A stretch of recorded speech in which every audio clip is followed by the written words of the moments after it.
He was just trying to finish a quiet lunch at a small-town diner when a whisper behind him stopped everything. "Say, we have your leftovers, sir." When he turned around, he saw 5 little girls, shivering hungry, and looking at him with eyes that shattered his heart. What he did next would change not just their lives, but his own forever. If stories of kindness, second chances, and unexpected miracles move you, you're in the right place. Subscribe to our channel and stay with us. This is one you won't forget. Now, here's the story. The snow didn't fall that afternoon. It whispered soft and steady like it had secrets to keep. Wade Harper sat alone at a weathered wooden table outside the only diner open in town. The old roof overhead creaked under the weight of fresh powder, but he didn't flinch. Snow had a way of muffling everything. No traffic, no children playing, no laughter. Just the soft scrape of a fork against a plate and the occasional gust rattling loose the sign above diner. Wade was halfway through his late lunch mashed potatoes, a thick cut of fried chicken, and a slice of cornbread that had already begun to cool when the silence cracked. A voice. Small, uncertain, just above a whisper. "May we have your leftovers, sir?" He didn't turn right away. Something in the way the words were spoken, timid, as if afraid of being heard, made him pause. The fork hung suspended in his hand. For a heartbeat, he wondered if he'd imagined it. But then it came again, this time, slightly firmer. "Please." The leftovers. He turned. They stood in a tight little cluster just past the edge of the overhang, where the snow drifted down like lace curtains. 5 girls, all under the age of 10 by the look of them. Their coats were mismatched and far too thin. One wore a faded lavender dress with no sleeves. Another had a jacket that didn't close all the way, revealing a nightgown beneath. Snow clung to their hair, their lashes, even the cuffs of their worn boots, if you could call them boots. But it wasn't their clothes or their shaking hands that stopped his breath. It was their eyes. 5 pairs of eyes, wide and tired. Some gray-blue, others chestnut-brown. But all of them shared the same hollow ache. Not just hunger, not just cold. Aloneness. The kind Wade knew far too well. He set the fork down and slowly rose.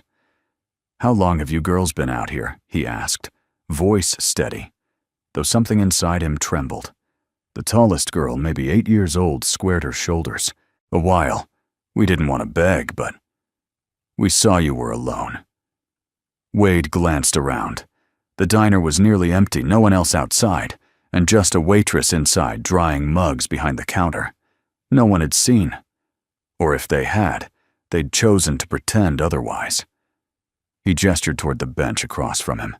"Come, sit down." The girls hesitated. The smallest one, maybe 5, tugged at the older girl's sleeve. "Is it okay, Hope?" The oldest nodded. "Yes, Emmy. He's kind." They climbed onto the bench, knees stiff from cold. Wade pushed his plate toward them without a word. He went inside, ignoring the raised eyebrows of the waitress, and came back with more napkins, 2 plastic cups of water, and an extra slice of cornbread. He didn't ask names, not yet. He just watched them eat, not like animals, not greedy, just slow, careful, grateful. After a few minutes, he finally broke the quiet. "Where are your parents?" The second oldest, Freckles. Green eyes lowered her gaze. "Gone." He frowned. "Gone where they just left a few days ago." Wade's stomach tightened. "And you've been out in this since then?" "We have a place," Hope said quickly. "It's warm enough, mostly." He pressed gently. "We're a storage shed, behind the post office." He swore under his breath, then looked at their faces again. Each one turned toward him trusting, not demanding, not even expecting, just present, waiting for the moment to end. It hit him like a punch to the chest. He could have walked away. He could finish his meal, tip the waitress, and pretend it never happened. But something about their voices, their eyes, the way the littlest one held her cornbread with both hands, like it was the finest thing she'd ever tasted. He knew he'd never forget this moment. Not in 1,000 winters. Wade stood up again. "All right," he said quietly. "You're coming with me." 5 heads snapped up. "We'll just warm you up. Get you real food. I'm not asking questions, but I'm not leaving you out here another night." They hesitated. Hope looked to the others, then back to Wade. Just for a little while he nodded. "Just until we figure things out." The girls followed him through the snow without a sound. Emmy reached out once, and he instinctively took her hand. It was so small, it nearly disappeared inside his glove. She didn't say a word. She just walked beside him, like they'd done it 100 times. And somewhere deep inside, Wade felt something melt, something that hadn't moved in years. As they turned the corner heading toward his old red pickup, he looked back at the diner. His half-eaten lunch still sat on the table, steaming gently in the cold. He didn't miss it. He had everything he needed walking beside him. The heat inside Wade's old pickup barely pushed back the cold, but the 5 girls didn't complain. They sat shoulder to shoulder, across the back seat, wrapped in borrowed blankets he'd grabbed from behind the seat, still smelling faintly of cedar and hay. None of them spoke, not even Emmy, the little one who had clung to his hand. Wade kept glancing at them through the rearview mirror. He wasn't sure what unnerved him more, the silence or the fact that every time he met their eyes they looked away. Eyes that hurt to look at. Eyes that had seen too much and expected too little. When they pulled into the long gravel driveway leading up to his farmhouse, Wade felt the weight of it settle in his chest. This wasn't a rescue. This wasn't a fix. It was a beginning, and beginnings could break you just as easily as endings. The girl sat still as he turned off the engine. Snow was still falling, dusting the windshield. He cleared his throat. "Let's get you inside." They followed him like shadows, their feet crunching the ice.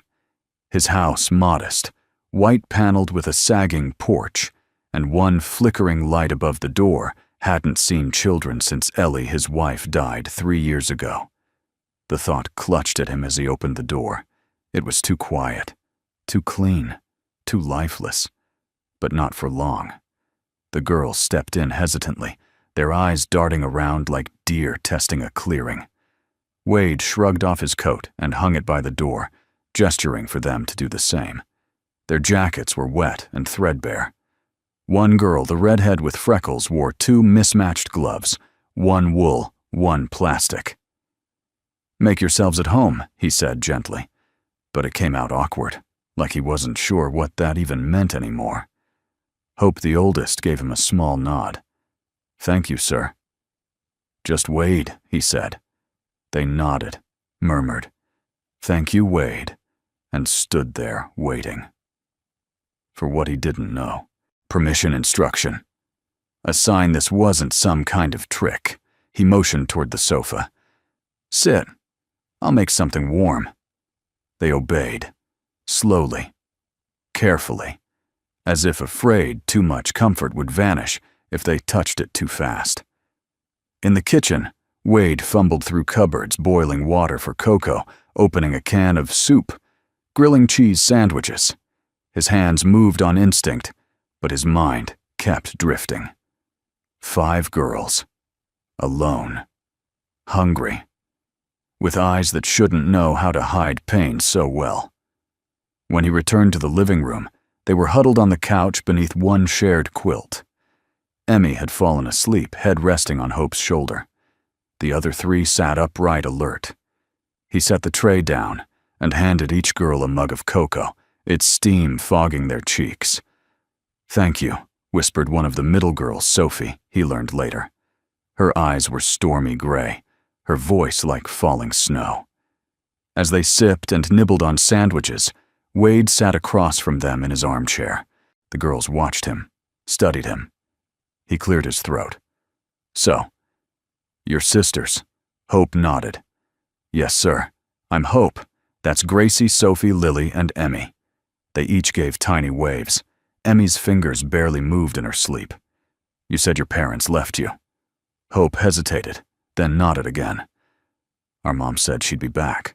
That was 3 days ago. Wade swallowed. Your dad. Hope's face changed just slightly, but enough. He hasn't been around for a long time. No anger, no blame. Just fact. Just survival. Wade sat back. The fireplace behind him crackled softly, warming the room but not the ache building in his chest. What were you doing out there today? Just wandering. We were looking for food, Gracie admitted. We tried the back of the bakery, but they said no. And the gas station man yelled at us, Lily added, her voice barely audible. Wade felt a slow-burning anger rise at the world, at the silence, at the people who saw, but didn't stop. He let it settle before he spoke. Well, you're here now, he said. And you're not going back to that shed tonight. That's final. Sophie blinked. Even if you don't know us, I don't need to know you, he said quietly. I just need to know you needed help. That's enough. Hope looked down, blinking fast. Her fingers tightened around the warm mug. Can we stay just for one night? She asked. We won't break anything. I promise. Wade smiled. It was the first real smile he'd felt on his face in a long, long time. You can stay as long as you need. The words echoed in the room, and something changed. Not dramatically, not with fanfare. But the girls leaned back just slightly. The air shifted. It became a home again, not just a house with hollow walls. Later that night, after setting up makeshift beds with extra pillows and flannel sheets, Wade checked on them one by one. Emmy had curled into a ball like a kitten thumb, resting gently near her chin. Gracie was talking in her sleep. Hope lay awake, staring at the ceiling. He stood at the doorway for a moment. You okay? He asked softly. Hope nodded, eyes not leaving the ceiling. We didn't think anyone would help us. Well, he said, voice low.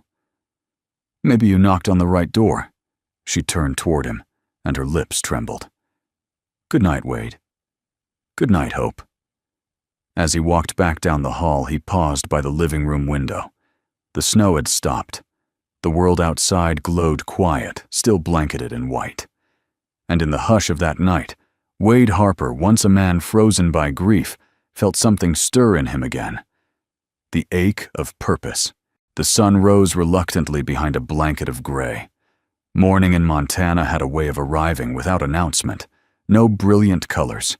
No songbirds. Just light slowly reclaiming the frost. Wade Harper stood at the stove in his flannel robe, pouring batter onto a skillet. The sizzle of pancakes echoed in the quiet house like a kind of promise. He glanced toward the hallway. 5 girls, 5 strangers, asleep under his roof. He still wasn't sure what had made him say it the night before. You can stay as long as you need. Maybe it was the way Hope's shoulders had sagged like she was finally allowed to breathe. Or maybe it was the way Emmy had reached for his hand, without fear. He didn't know, but he meant it. One by one, the girls appeared, blinking at the unfamiliar sunlight spilling through the windows. Gracie was first hair wild and face shy. Then Sophie and Lily walking together like twin shadows. Hope brought up the rear holding Emmy's hand. I smell pancakes, Emmy said sleepily, and Wade chuckled. You've got a sharp nose for someone who was asleep 10 minutes ago. The girls sat around the kitchen table, uncertain at first, then gradually settling in. Wade flipped pancakes and poured orange juice like he'd done it 1,000 times. In truth, he hadn't cooked breakfast for anyone since Ellie, but it felt good. He set the plates down, poured syrup, and watched them eat with quiet relief. No talking, just chewing, smiling. Contentment in its simplest form. Halfway through her second pancake, Lily looked up. Wade, yeah, is it okay if we don't go back to the shed today? He looked at her, then at the others. Hope sat still, not looking at him, her fork resting midair. "You don't have to go back," he said. "Not today. Not tomorrow." Hope's fork dropped to the plate. They didn't cheer. They didn't cry. But Wade felt the weight of their silence, the way their posture shifted just slightly, as if something unspoken had settled. Trust. After breakfast, he pulled on his coat and boots. "I need to get some firewood from the barn," he said. "Anyone want to help?" Sophie's hand shot up. "I do." Emmy's followed. "Me too." Hope looked hesitant, but Wade caught her eye and smiled. "Just for a few minutes. Promise." In the cold barn, Wade handed Sophie a small bundle of kindling and helped Emmy carry a few logs. He didn't rush. He showed them how to stack, how to balance the weight. Sophie listened like it was science. Emmy tripped once and giggled, and for the first time, Wade laughed, too. Really laughed. When they returned to the house, cheeks red from the cold, the living room had changed. Gracie and Lily had pushed the chairs closer to the fireplace. They'd laid out books, folded blankets, and even placed a small candle in the middle to make it cozy, Lily explained. Hope stood behind them, all arms crossed, watching. "Hope," Wade said, "can I talk to you for a minute?" She hesitated, then followed him into the kitchen. "I'm not going to ask a lot of questions," he began, "but I do need to know something. Someone's going to come looking for you girls." Hope bit her lip. "I don't think so." "Your mom, she said she had to go take care of something." "But it's been 4 days." Her voice wavered, and Wade noticed her hand twitching slightly at her side. "Do you want me to try to find her?" he asked gently. Hope shook her head. "She runs. That's what she does, every time things get hard." It was a confession, and a defense, and a little girl trying not to sound like one. Wade nodded slowly. "All right. But if you stay here, we'll need to talk to someone. Social services, the school. I'll take care of that part. I just need to know." "Do you want to stay?" Hope's eyes didn't meet his. They stared at the floor like it held the answer. Then after a long pause, she whispered, "Yes." A quiet yes. A whisper that echoed louder than any scream. He didn't touch her, didn't overwhelm her with comfort. He just stood there with her, in the silence, letting that yes settle between them like snow on branches. Later that day, Wade made calls to a friend at the local school, to a contact at the community center. He didn't give names, just asked what the first steps were if a man found 5 girls who needed a place to stay. He knew eyes would be on him. The town didn't look kindly on sudden charity, especially from a man who barely left his property the past 3 years. But Wade didn't care. By evening, the house no longer felt like his. It felt like theirs. The girls had drawn pictures on scrap paper. Emmy had insisted on helping stir soup for dinner. Gracie had read aloud from an old storybook in the living room, her voice hesitant but proud. And Wade, he found himself standing in the hallway more than once, just watching. At bedtime, he tucked Emmy in on the pull-out sofa, her tiny form dwarfed by pillows. "Can we stay tomorrow too?" she whispered. He brushed a strand of hair from her face. "You're not going anywhere." She smiled, then drifted off. Hope stood in the doorway, arms folded. You meant that Wade looked at her straight in the eye. Every word. She nodded once, then turned to go. He stayed a moment longer, the house quiet once again. But this silence was different. It wasn't the kind that echoed off lonely walls. It was the kind that wrapped around your heart and whispered, "You're not alone anymore." On Monday morning, the school bus never came. Wade hadn't expected it to. Not for 5 girls with no registration, no paperwork, and no last name he could confidently write down. But he made breakfast anyway, oatmeal with cinnamon and brown sugar, and let the girls linger in pajamas a little longer than usual. Emmy wore a pair of Ellie's old wool socks pulled up to her knees. Hope braided Lily's hair on the couch. Gracie practiced tying bows with scraps of yarn from the basket by the fireplace. The house didn't feel borrowed anymore. But Wade knew the world outside his door would eventually come knocking, and he couldn't protect the girls from questions forever. He drove them into town just before noon, bundled in secondhand coats and layers of flannel he'd found in the attic. His plan was simple: stop by the school, ask for help, keep it low-key. But nothing in a small town is ever truly low-key. The elementary school sat in a brick building with faded green shutters and a sagging American flag swaying in the wind. Wade had barely parked the truck when the door opened and she stepped out. Grace Collier, the woman with the wool scarf.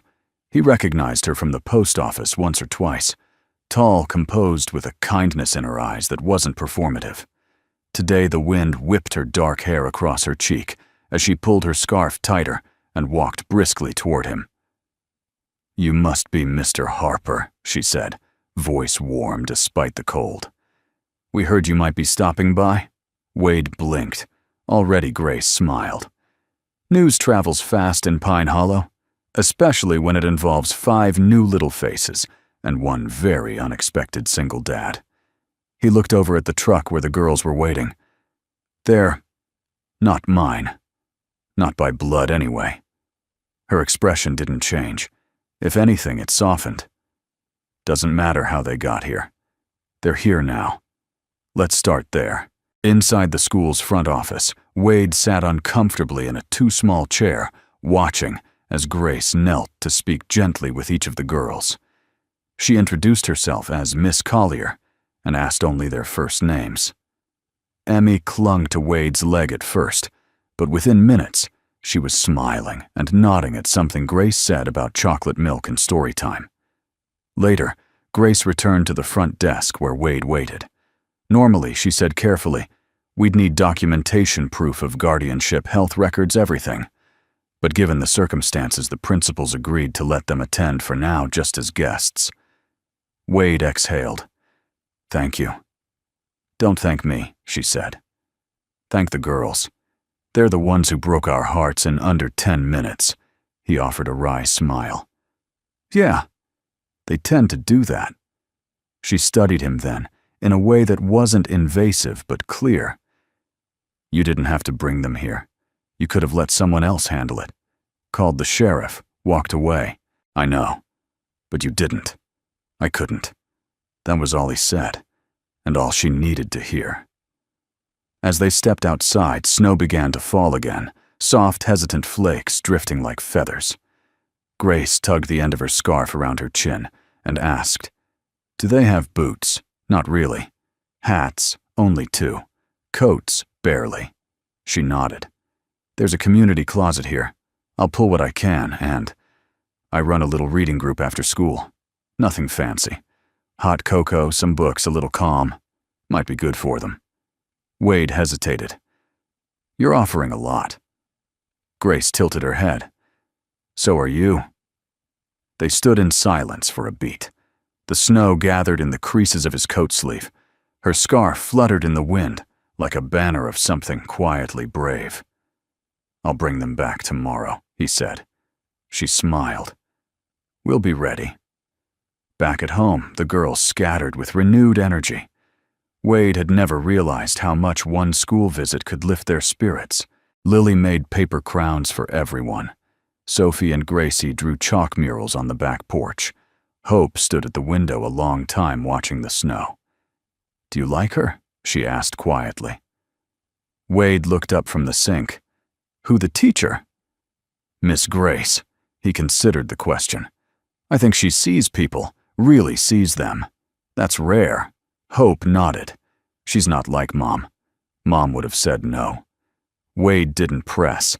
He just dried his hands and sat down beside her. "Not everyone runs, Hope," he said. "Some people stay." She didn't answer, but her shoulders loosened. Just a little. That evening, Grace stopped by with a box of winter gear, coats, boots, mittens, and a few worn books wrapped in twine. "Sorry if I'm intruding," she said, standing awkwardly at the porch. "You're not Wade," said. "You're helping." She set the box down and glanced through the open door, where the girls were laughing, chasing each other with paper crowns on their heads. "You gave them back something most kids take for granted." "What's that, childhood?" Wade looked at her, then really looked. The scarf she always wore had frayed edges, like it had been loved too long to discard. Her eyes held no pity, only respect. "You want to come in?" he asked. She smiled, just for a minute. Inside, the girls lit up at her presence. Emmy wrapped herself around Grace's leg like she'd known her for years. Gracie held up one of the books, already asking if Grace could read the first page. By the time she left, Wade realized the silence in the house felt different again. Not empty, not loud, but warm.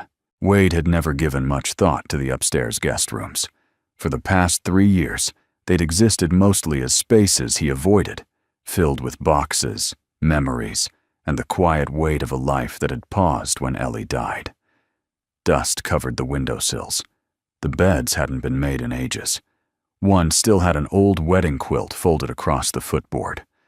But now there were 5 girls in his house, and 5 girls couldn't keep sleeping on sofas and blankets spread out in corners of the living room. So he rolled up his sleeves. It began with the smallest room, the one Ellie once used as a sewing nook. He cleared out the crates, opened the window for fresh air, and found an old twin mattress stored under plastic in the attic. It smelled like cedar and thyme. Gracie helped him scrub the wood floor, while Emmy ran back and forth with pillowcases, laughing like she was playing house. By evening, it had become a bedroom again. A real one. "That one's mine," Gracie declared, beaming. "Not if I call dibs," Sophie teased. Hope solved the dispute by assigning rooms logically by size, by age, and by who snored the least. It didn't matter that the beds didn't match, that one headboard creaked and another leaned. Didn't matter that they were using mismatched sheets and old patchwork quilts from a trunk in the hallway. What mattered was this: for the first time in who knows how long, 5 little girls would fall asleep in beds that were warm, clean, and theirs. Wade stood at the top of the stairs that night, looking down the hallway. 5 doors, 5 new pieces of his world. It felt terrifying and beautiful. The next morning brought with it new routines: lunches packed, coats zipped, snow boots laced. The truck cab was a tight fit with 6 people, but no one complained. Emmy sat up front and sang off-key with the radio. Hope braided Lily's hair in the back seat. They were noisy, messy, utterly alive. After dropping them at school, Wade stopped at the hardware store to pick up new curtain rods. He didn't need them, not urgently, but he realized he wanted each girl's room to feel different. Personal. Chosen. "Didn't expect to see you in town so much," Earl behind the counter remarked. "Heard you've got a whole army of girls up at the farm now." Wade offered a tight smile. "It's not an army, just 5, Earl chuckled. "That's enough to shake the dust off your porch, I'll say that much." Wade didn't respond. The town's curiosity was inevitable, but he wasn't doing this for appearances. He was doing it because of what happened the night before. After the beds were made and the lights turned out, Emmy had tiptoed into the kitchen, where Wade was wiping down the counters. She had her new stuffed lamb tucked under one arm and whispered, "I think this house is magic." Wade knelt beside her, startled. "Why do you say that?" "Because it used to be sad. But now, it's not." Out of the mouths of children. When Grace stopped by that afternoon with a new set of donated boots and a tin of oatmeal cookies, she paused on the porch and looked past Wade's shoulder. "Are those curtains?" "Don't mock me," Wade said with a grin. She laughed. "I'm not. I'm impressed. You're nesting. I'm surviving." "No," she said gently. "You're making room." He didn't answer. He didn't need to. They stood there a moment longer until Emmy spotted her through the window and flung open the door with glee. "Miss Grace, come see our rooms." Wade started to object. Surely they were still a bit messy, but Grace smiled and said I'd love to. The girls dragged her from room to room, each one bursting with color and stories. Sophie had taped stars to her ceiling. Gracie had claimed an old teddy bear from the attic and dressed it in Lily's socks. Even Hope had put up a postcard on her dresser, a painting of a farmhouse at dusk. Wade watched from the hallway as Grace listened to every word with the patience of someone who wasn't just humoring children, but who genuinely saw them. And something in him shifted again. That night, after the girls had been tucked in, Wade made tea and offered Grace a mug. She accepted, sat by the fire, and didn't say anything for a while. Just sipped. Just existed. Finally, she spoke. "You know they'll need more than beds and food." He nodded. "I know.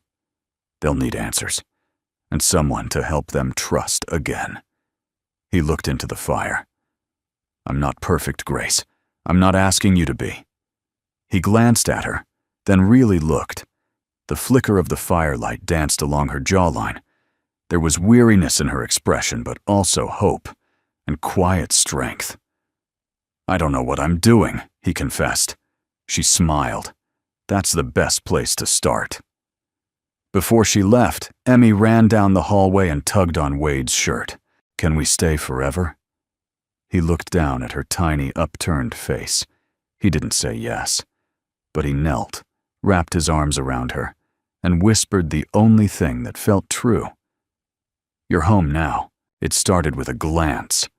The kind Wade hadn't felt in years, sharp sideways, coated in something between suspicion and curiosity. It came from behind the counter at the feed store, from a woman folding laundry at the corner laundromat, from a man pretending to read the newspaper, but listening closely at the diner. People noticed when you suddenly showed up with 5 little girls, especially in a town where folks still remembered the name Harper as that quiet widower who never came out much after Ellie died.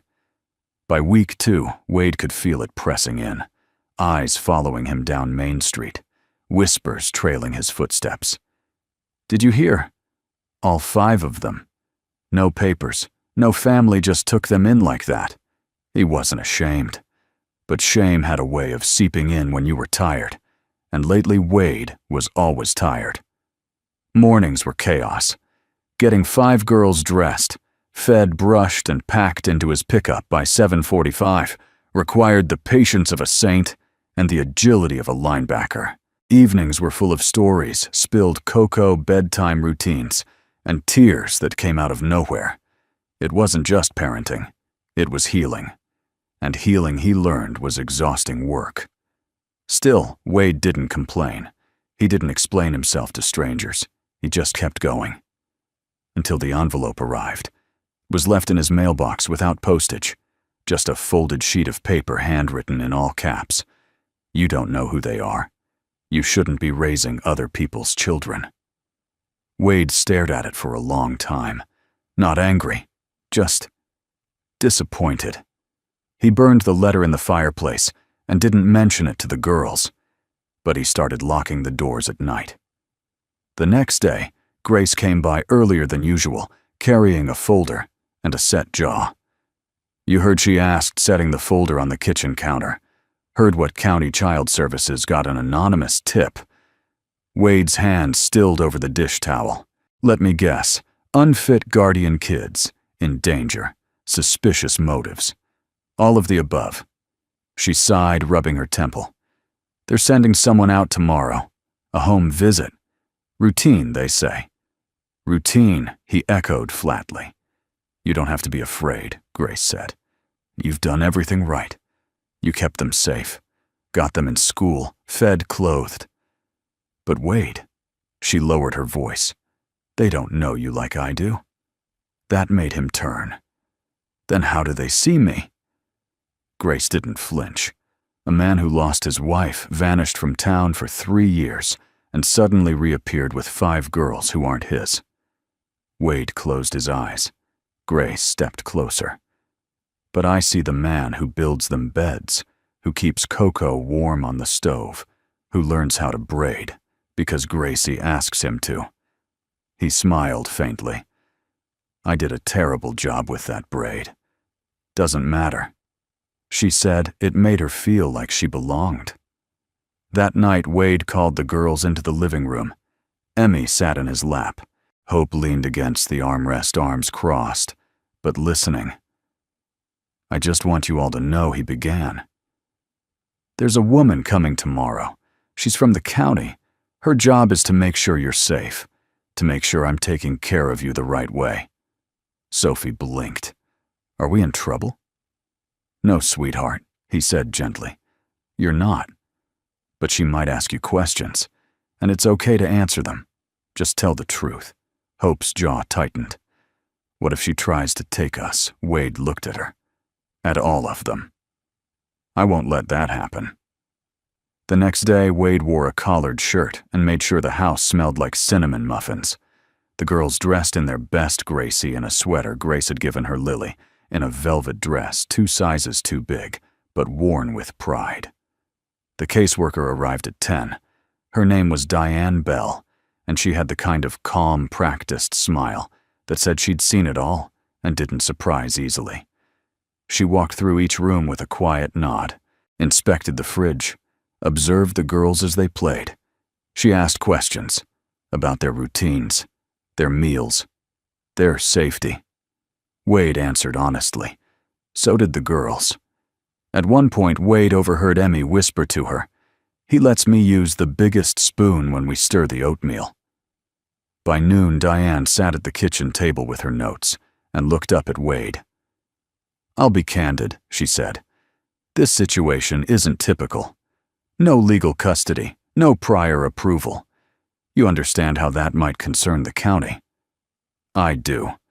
But I've also never seen 5 children this at peace, in a home that isn't theirs by birth." She closed her folder. "You'll need to start the guardianship process if you want to make this permanent. Background checks, paperwork, possibly a court appearance." Wade nodded. "I'll do whatever it takes." As she left, Emmy waved from the porch with both hands. Diane turned back and gave Wade the smallest of smiles. "Whatever you're doing," she said, "keep doing it." That evening, Grace stopped by with a bag of groceries and a hopeful look. "How'd it go?" She didn't take them. Wade said, then paused. She saw them. Grace stepped into the hallway and looked toward the rooms filled with bedtime songs and whispers and giggles. She saw you too. Wade wasn't sure what to say, so he said what he meant. "I couldn't do this without you." She met his gaze. "You're not doing it without me." And for the first time since the girls arrived, Wade let himself hope, not just for their future, but for his own. The letter wasn't in the mailbox. It was lying in the snow, half covered by last night's flurries, just off the porch where the wind must have dropped it. Wade nearly stepped over it on his way out to chop firewood.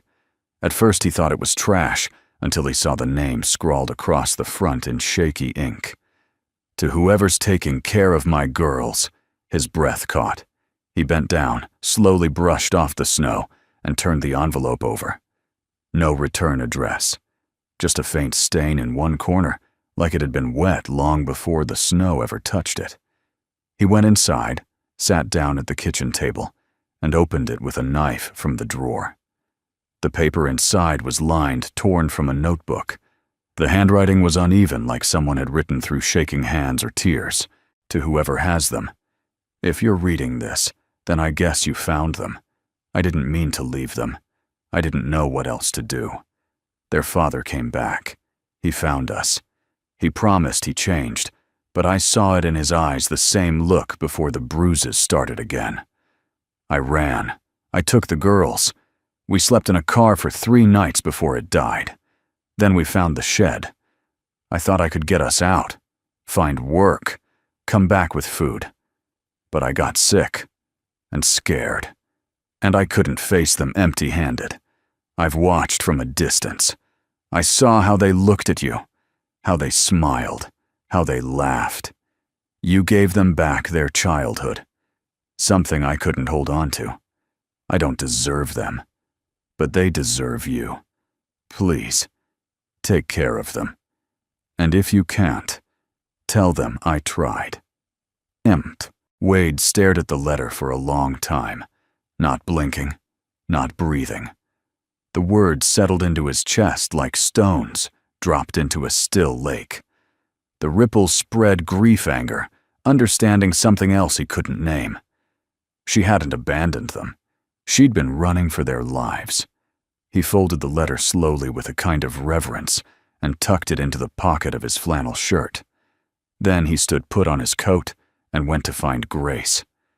She was shelving books in the small-town library when he walked in, brushing snow from his shoulders. "Wade," she said, surprised. "Are you okay?" He handed her the letter without a word. Grace read it in silence. When she looked up, her eyes were glassy, her lips parted. "She was trying," she whispered. "She was just trying." Wade nodded.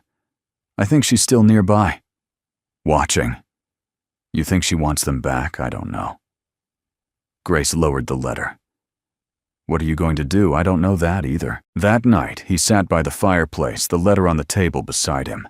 The girls were upstairs, giggling over bedtime stories, unaware that their mother's words now sat just inches from where they'd eaten soup and argued about who got the last cookie. He could feel her presence in every room now, not like a ghost, but like a shadow stretching across something tender. He didn't hate her. He couldn't. Not after reading that. But he also didn't know what to do with the ache of it all. At some point, hope crept downstairs. She always knew when something had shifted. She sat beside him, knees tucked under her sweater. "You're quiet tonight." He handed her the letter without speaking. She read it with the stillness of someone who had spent her whole life bracing for disappointment. When she reached the end, she pressed her lips together and held the paper to her chest. She was scared, she said simply. She was. Wade agreed. Hope looked at him, then not with anger or sorrow, but with a kind of steady resolve. "She doesn't know us like you do now." "No," he said. "But she loved you." Hope didn't answer. She just nodded, stood and placed the letter carefully on the mantel like it belonged there, but no longer needed to be held. The next morning, Wade woke before sunrise and stepped out onto the porch. She was there. Not on the porch, not in the yard, but across the road, standing at the tree line, small, thin, wrapped in a coat too big for her body. Her hair was tangled beneath a knit cap, her hands stuffed into her sleeves. She didn't wave, didn't move. Neither did he. They just looked at each other across the snow-covered space. Two parents, two strangers, bound by 5 little girls and everything unsaid. Wade stepped down off the porch. She flinched. He stopped. "I'm not here to take them," she called softly. Her voice was barely audible. "I know. I just wanted to see them, one last time." He looked back at the house. Lights beginning to flicker on. A thump upstairs. Emmy probably tumbling out of bed again. "You don't have to disappear," he said. "Not unless you want to." "I don't deserve them," she said, eyes welling. He took a deep breath. "Maybe not. But they deserve a mother who tries." She looked away. Wade crossed his arms against the cold. "You're not the only one who's made mistakes. But they still forgave me. And they'll forgive you too." She wiped her cheek. "I don't know how to come back. Start by coming in." She hesitated. And then for the first time, she nodded. A quiet yeah. The same kind that had changed everything once before. Grace didn't speak right away when Wade told her. They sat on the back porch that evening, bundled in coats and flannel blankets, watching the girls chase fireflies across the snowy field. A strange sight, the winter sky pinking over frost-bitten grass, the girls too full of laughter to care. "She's here," Grace asked at last, not looking at him. "She was," Wade said. "Across the road. just standing there. Grace's fingers curled tighter around her mug of tea. "What did you do?" I asked her to come in. She glanced at him, and she said, "Yes, a quiet one." Grace let the silence settle between them like falling ash. "I don't know if I did the right thing," Wade admitted. "You did," she said simply. He turned to her. "How can you be so sure?" Grace's eyes remained fixed on the horizon. "Because sometimes, the people who hurt the most are the ones who need to be invited back first." Wade watched her profile in the dim light, the way her scarf framed her jaw, the way her voice softened when she spoke of things that mattered. He leaned forward, elbows on his knees. "Grace, can I ask you something? Something personal?" She smiled faintly. "You mean you haven't already?" He hesitated. "Why do you care so much?" She didn't flinch, didn't bristle. She just closed her eyes for a beat and took a slow breath, as if she'd been waiting for this moment. "I was 6, she began, her voice steady but low. "My mom dropped me off at church one Sunday and never came back." Wade froze. "I waited for her by the big oak tree," she continued. "They found me hours later still holding my Sunday school certificate, like it meant something." She paused, eyes still distant. "Foster homes came after that. Some good, some not. But I learned early not to expect people to stay, so I didn't let anyone close." Wade sat very still. "I got a scholarship, left the state, built a life, taught in good schools, had a plan. Then COVID happened.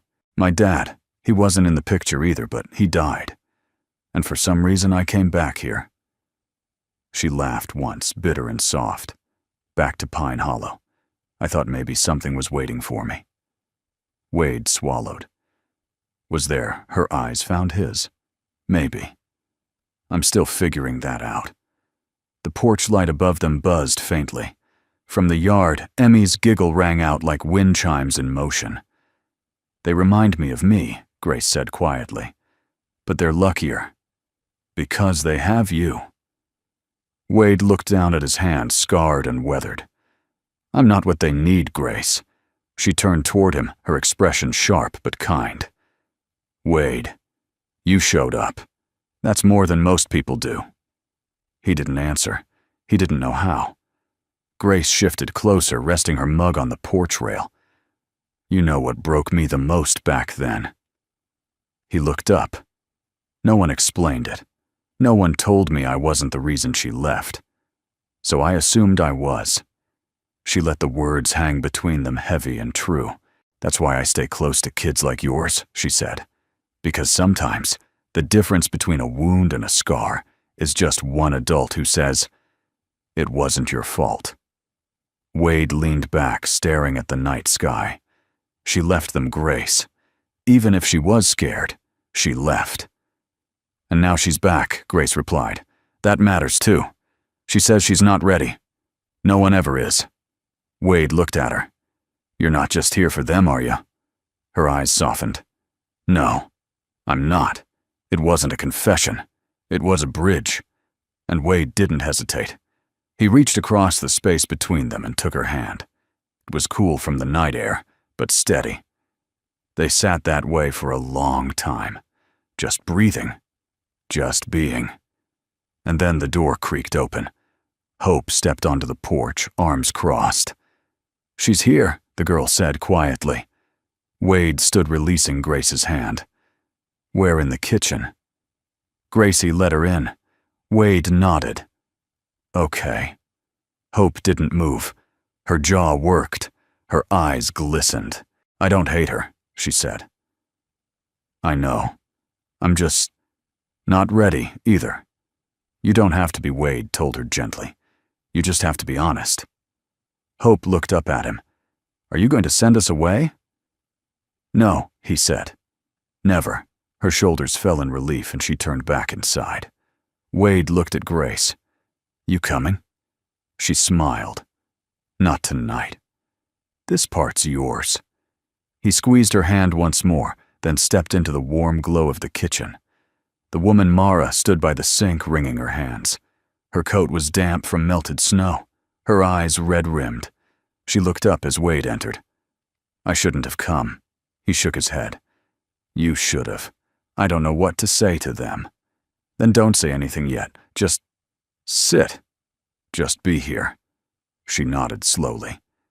He poured her tea. Across the hall, 5 girls whispered behind bedroom doors. In the living room, the fire burned low. And in the heart of the house, 3 people sat. One broken, one healing, one choosing to stay. Outside, the snow fell again. But inside, something softer was starting to settle. It was almost midnight when the knock came. 3 slow, hesitant raps on the front door, barely louder than the wind outside. But Wade heard them. He always did now. Since the girls came, since Mara returned, his sleep had turned light. His ears tuned for every sound. He moved down the stairs in the dark, barefoot, careful not to wake the creaking wood. The fire in the living room had faded to a faint red glow. Snow tapped gently at the windows. When he opened the door, Mara stood on the porch, clutching a small duffel bag. Her eyes were wide, but not fearful. Not anymore. "I didn't know where else to go," she said. Wade didn't ask questions. He stepped aside. Mara entered slowly, her coat damp, her shoulders hunched from more than just cold. She stood in the entryway like someone unsure if she was welcome, like the invitation might be rescinded at any moment. He gestured to the couch. "Sit. I'll get you some tea." She nodded and moved quietly, her movements mechanical. By the time he returned, she had folded her hands in her lap and was staring into the embers. He handed her the mug. She took it with both hands, her fingers pale. "I tried," she said after a long moment. "I really did." "I know. I stayed away because I didn't want to confuse them. You didn't confuse them. You left them. The words weren't cruel, just true." Mara's eyes filled. She looked down at the tea. "I don't expect you to forgive me. It's not about me." That quiet truth settled between them. Then softly, Wade added, "They've built something here, something stable. They laugh now. They eat like they're not afraid of when the next meal's coming. They sleep through the night."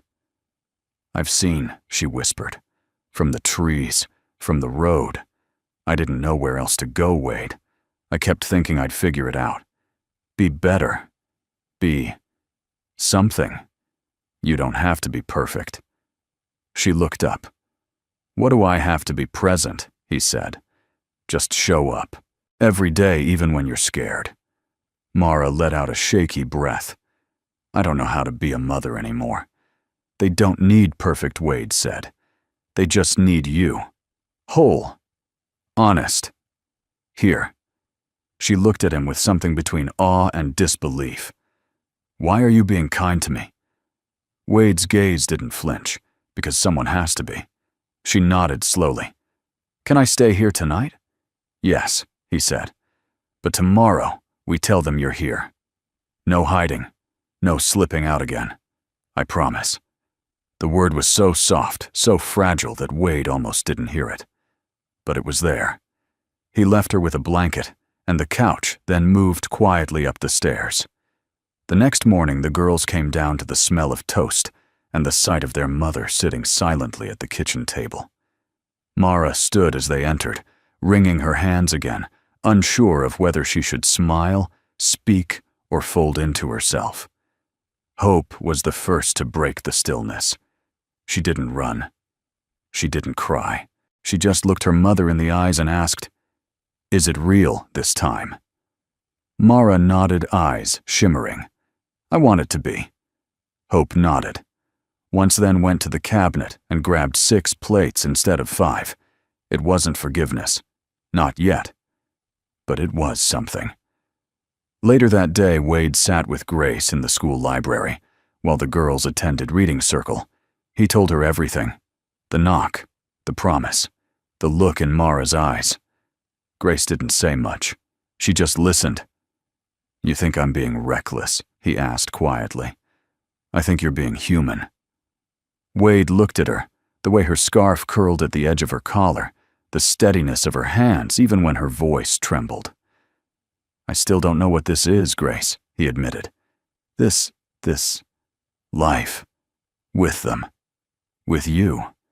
With someone else's broken pieces handed to me. She reached across the small table and placed her hand over his. They're not someone else's anymore.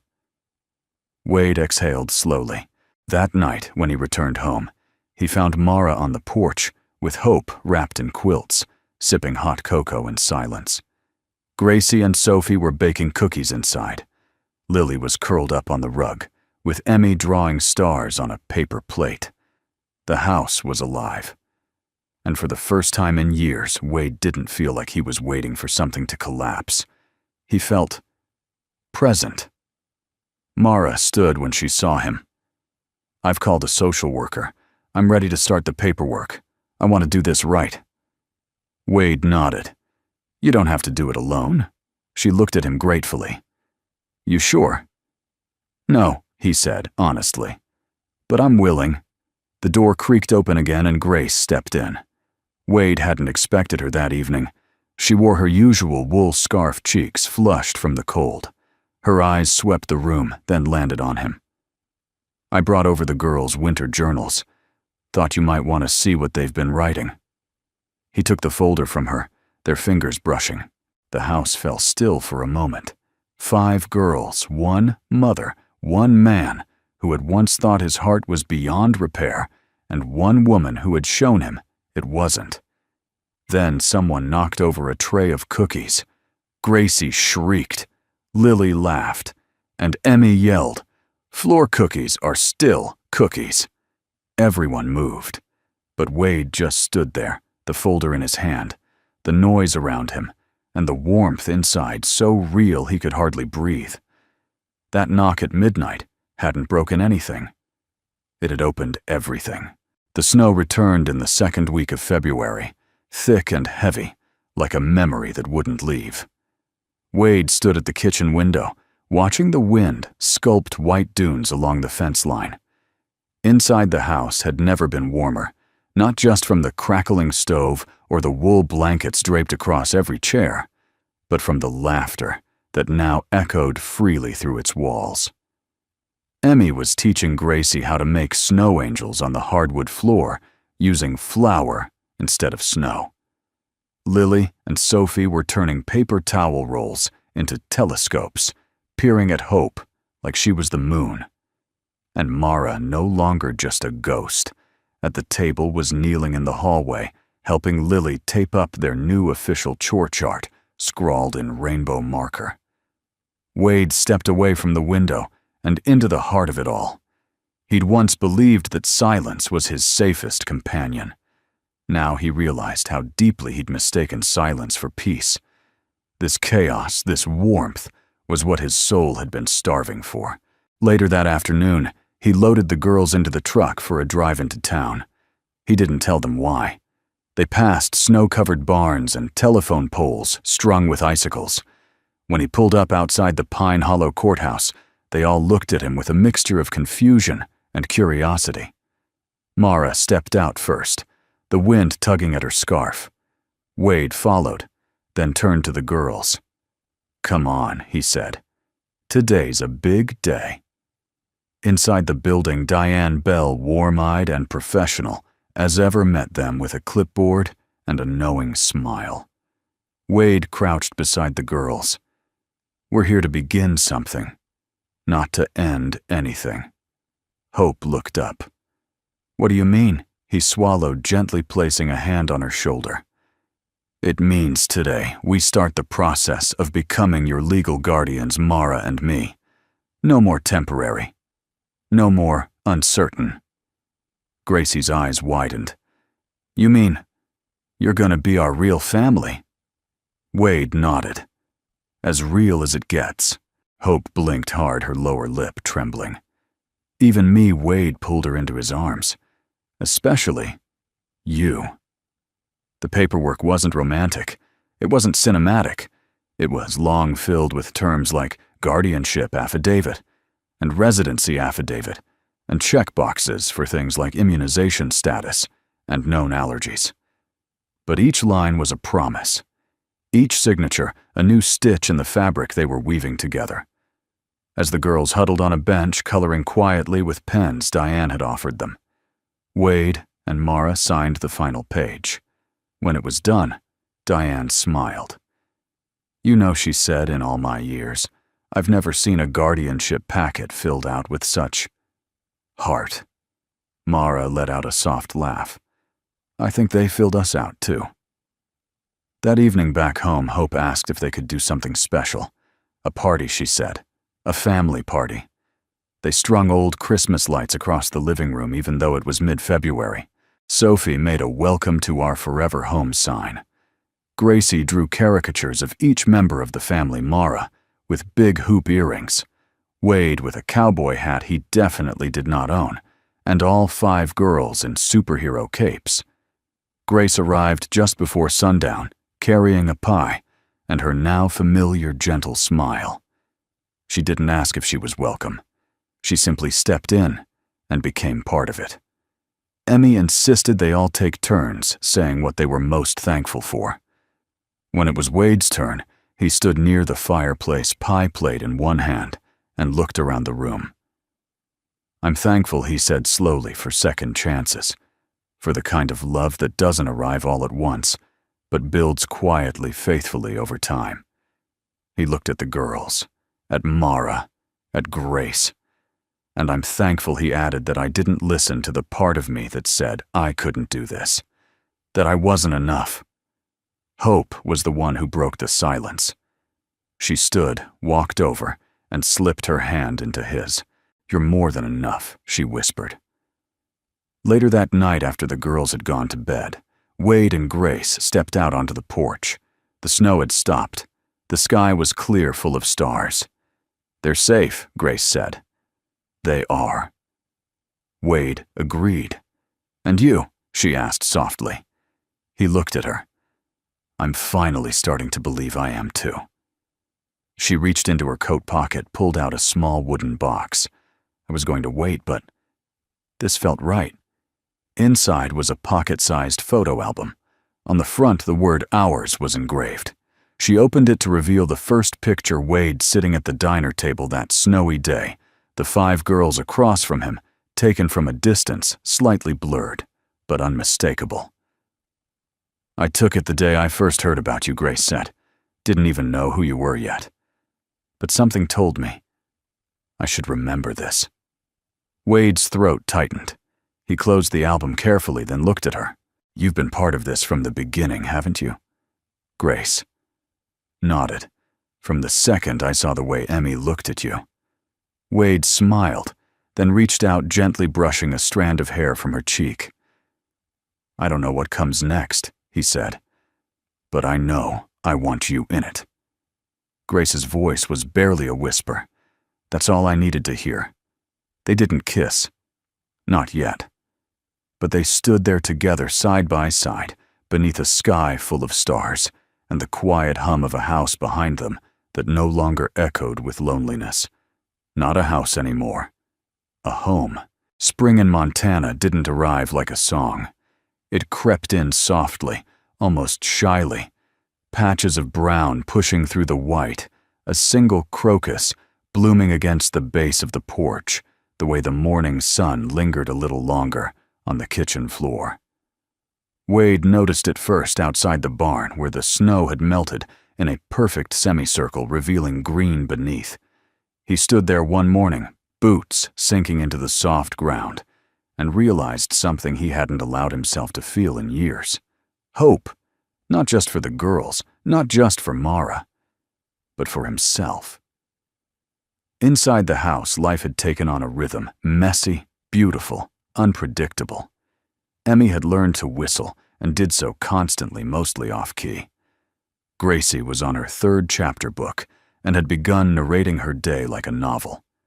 Sophie spent hours sketching floor plans for an imaginary treehouse mansion. Lily had begun collecting smooth rocks, naming each one. Hope, once quiet and wary, now sang when she did the dishes. And Mara, she was learning too. She took parenting classes twice a week, signed up for part-time work at the bakery, and started leaving notes for each of the girls on their pillows. They weren't always long sometimes, just a heart or a reminder to wear your mittens, but the girls kept them all like treasure. Wade built a new wooden swing in the backyard, not because anyone asked, but because he wanted the house to say something, even when words failed. You are safe here. On a quiet Saturday afternoon, Grace arrived holding a box. "What's this?" Wade asked, wiping sawdust from his hands. A surprise. She led him and the girls out to the old oak tree behind the barn. There, beneath its newly budding branches, she opened the box. Inside were slips of paper photos and little drawings. "It's our family time capsule," she said. "Something to bury here, something to open someday. A reminder of where it all began." Each girl added something. Emmy dropped in a crayon drawing of the 6 of them and the words, "Best Dad Ever," in big, crooked letters. Gracie folded in a page from her journal that read, "Today, I didn't feel scared." Sophie added her favorite pencil because it helped me draw who I really am. Lily placed her smoothest rock, the one she'd named Brave. Hope thought for a long moment, then placed the postcard from the farmhouse she'd kept since her first night here. Wade looked at Grace. She handed him a photo, grainy from the school hallway, of him holding Emmy's backpack while tying her boot. He had no idea it had been taken. He tucked it into the box. Then Grace surprised him again this time by adding something of her own. A single sheet of paper. "I wrote something," she said softly. "A few weeks ago." Wade didn't read it. He didn't have to. They buried the capsule together, the girls taking turns patting down the soil with mittened hands. "I want to open it when I'm 18, Gracie declared. "I'll be taller than you by then," Lily teased. "You already are," Emmy shouted. Wade stood back watching the scene. 5 girls, a mother reborn, and a woman with a heart wide enough to make room for all of them. That night, after the house had quieted, Wade stepped onto the porch. Grace followed, a mug of tea in each hand. They stood in silence for a while, looking out at the yard.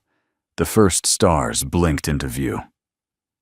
"I used to think I'd already lived the best parts of my life," Wade said. Grace turned to him, and now he smiled. "Now I know the best parts were waiting." She set down her mug. Wade didn't ask this time. He just reached for her. Their kiss was quiet. No grand fireworks. Just 2 souls meeting in the place they'd both feared was empty. Inside, Mara read a bedtime story to the girls. Emmy fell asleep before the 3rd page. Hope stayed awake long enough to kiss her mother's cheek. And in the quiet that followed, the house breathed with something it had never known before. Wholeness. Months later, a photo hung above the mantel. 6 figures stood in front of the barn, arms linked, laughter frozen midair. A wooden sign dangled from the fence post nearby, burned into it by hand, where the snow melts first. Hope had asked what it meant. Wade had answered simply, "It's the place where love finds its way back." The house was never silent again, and that was exactly how they liked it. Before you go, we'd love to hear from you. Where are you watching from? Let us know in the comments. We read every single one. If this story touched your heart, please consider subscribing and joining our growing community of people who believe in kindness, love, and second chances. Thank you for spending time with us today. Until next time, take care and keep believing in the good.